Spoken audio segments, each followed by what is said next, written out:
up, everybody? It's Rita Saeli, your Catholic girl on the radio. How you doing today? We're talking about the things that matter. If you have questions about the topic, make sure to follow me on social media at The Word with Rita. Cool? So today we're talking about things that really matter. And we're going to start off with a quote from JP, one of my favorite saints. Obviously, as you guys know this, you've been following my show, you know this. This is what he says. What really matters in life is that we are loved by Christ and that we love him in return. In comparison to the love of Jesus, everything else is secondary. And without the love of Jesus, everything else is useless. This JP too, obviously. So, when we talk about everything else is useless, really, when we don't look at things in the light of Christ, what good is it? Jesus says, what good does it profit a man if he gains the whole world but loses or forfeits his soul? If that's the case, then this quote is at its heart, is at the heart of the issue. At the end of the day, whatever's going on in your life, whether you're rich or poor, whether you're healthy or you're sick, whether you're striving, whether things are working, whether things are not working, at the end of the day, everything without the love of God is useless. Saint Peter, I believe, says, if I do not have love in me, then I'm of nothing, right? If I speak in tongues, if I prophesy, if I do all these things, but I do not have love in me, then I'm of nothing.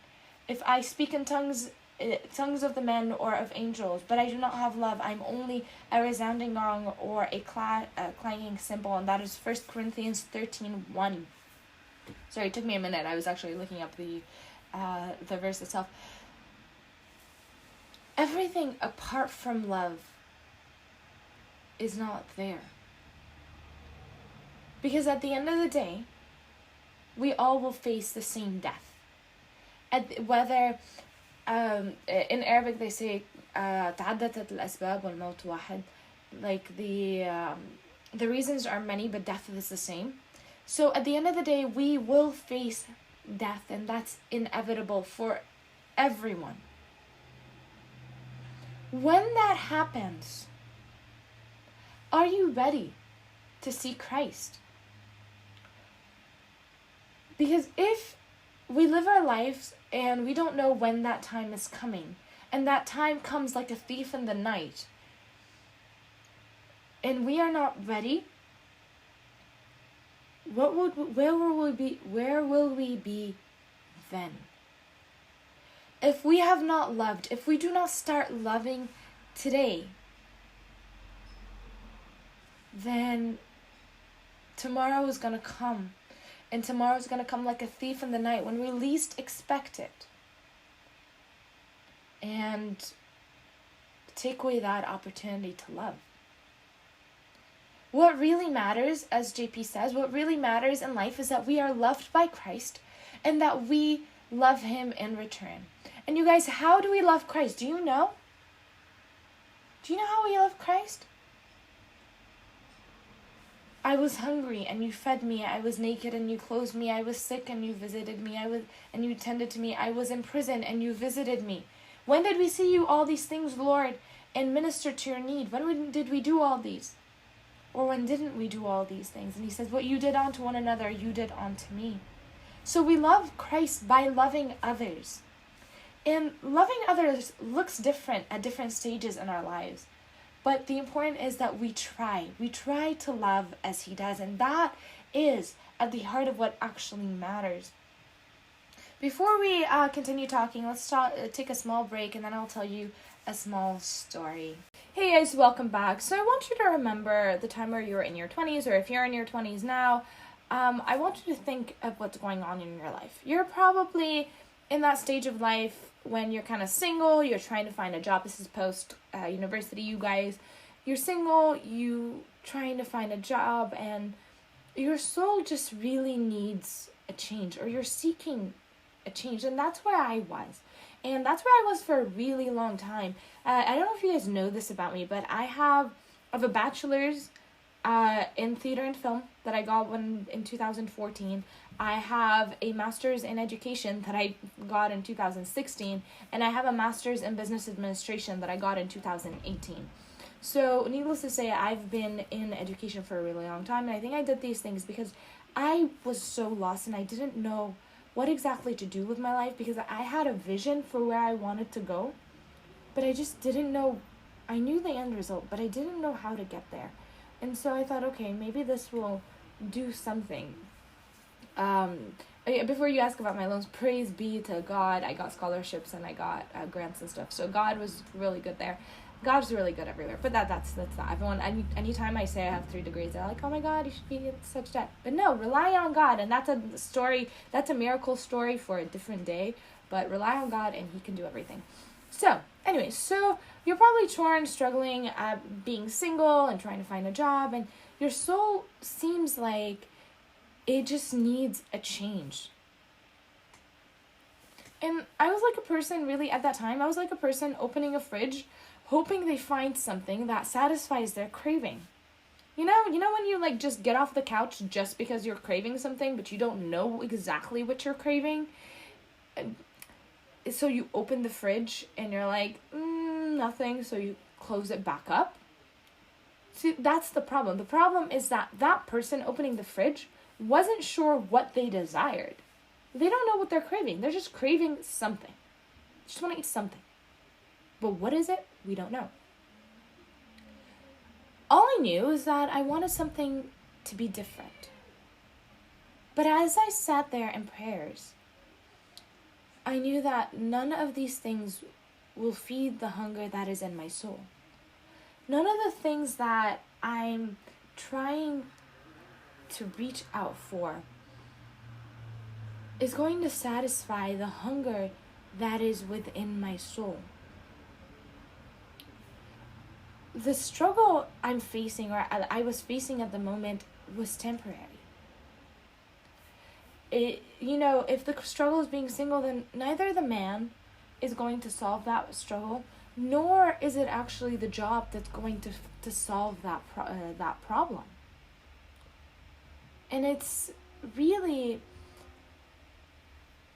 the reason for this is that because the underlying reason for that struggle isn't the man or the job. It's trying to figure out who you are, where you want to go, and how do you want to get there. And sure, I assume that, having someone or a job would help, but will it really if it's the wrong guy or the wrong job or the wrong position? I really think when we talk about temporal things, God will give these things to us when it is His due time. He will give them to us when He is ready. But honestly, they aren't the food that would feed your soul eternally. They aren't the things that matter. Yes, they do matter for the time being, but in the grand scheme of things, we put so much pressure on certain elements that we really just forget that there are other things to look forward to. There are other good things that we can do. And we focus on that one particular problem in our life. But really, as JP says, what really matters in life is that we are loved by Christ and that we love Him in return. In comparison to the love of Jesus, everything else is secondary. Really. Everything else. Because when we build that love with Christ, we build trust. And we get to know Him.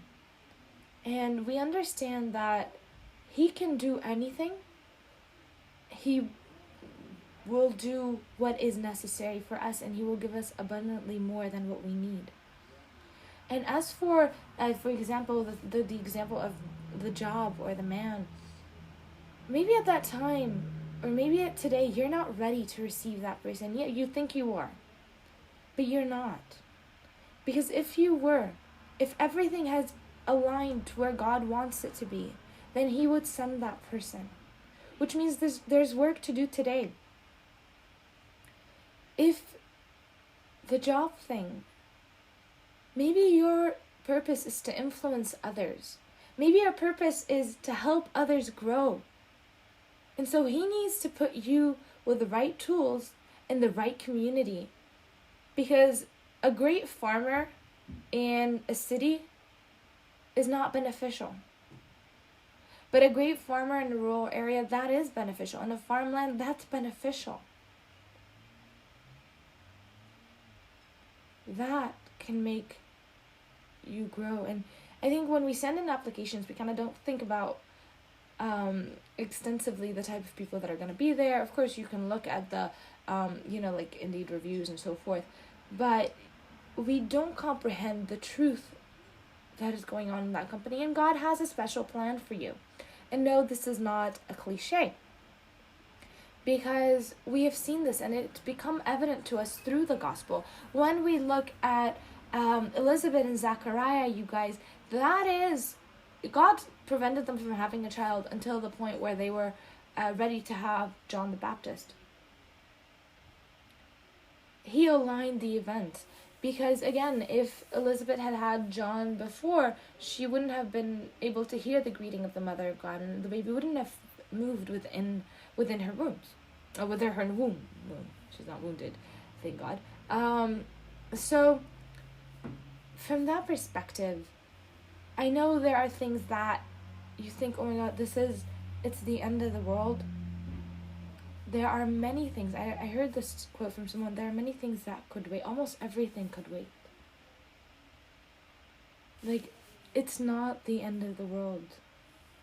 There are things that matter, yes. And there are things that are urgent, absolutely. But a lot of things we think they are. And we give them bigger weight than what they are. And we're afraid of waiting, I think. We're afraid of waiting for the future because now is the perfect time. What if I have to wait a year before I find a job? What if I have to wait this long before I find a guy? What if I have to do this or that and wait for it? And time is escaping me and time is valuable. Well, let the one who's outside of time help you with that. And continue praying, by the way. I just to say that. You have to continue praying. It will nourish your soul. Anyways, before we continue talking, let's take a small break, and then we'll come back and talk a little bit about Augie. Alright, welcome back, everybody. Y'all know my best friend, Augie, St. Augustine. I talk about him all the time. So one of his most famous quotes is, our hearts are restless until they rest in you. Even those who haven't read the books, that's basically their number one quote. Our hearts are restless until they rest in you, O Lord. Well, okay, so this restless heart of mine, or yours, cannot be satisfied with anyone else but him. Apart from Christ, everything else is secondary. Does that mean the struggle went away? Absolutely not. The struggle is still there.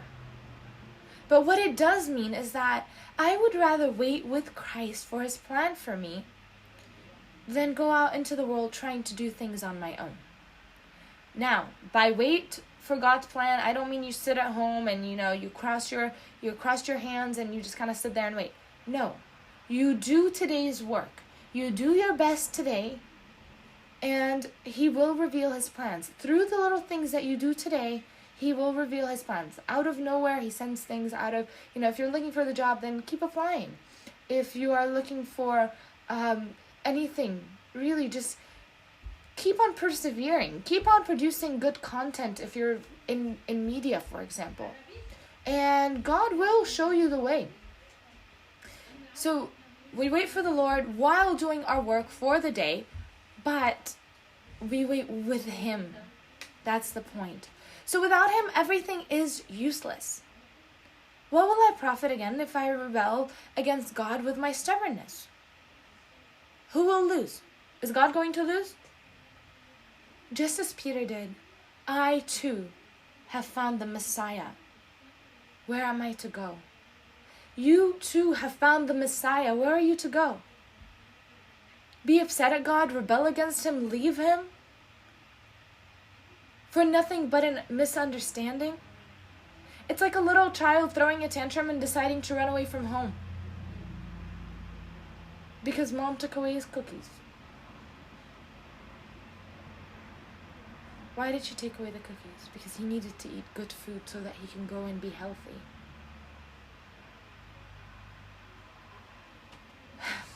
I don't know about you guys, but really, I would rather persist in my struggle and try to figure out ways to get out of them than walk away from him. Again, what really matters in life is that we are loved by Christ and that he loves, and we love him in return. In comparison to the love of Jesus, everything else is secondary, and without the love of Jesus, everything else is useless. That's it for today. Don't forget to do everything you should do on social media to connect with me. It's at The Word with Rita, and I'll be with you guys next week.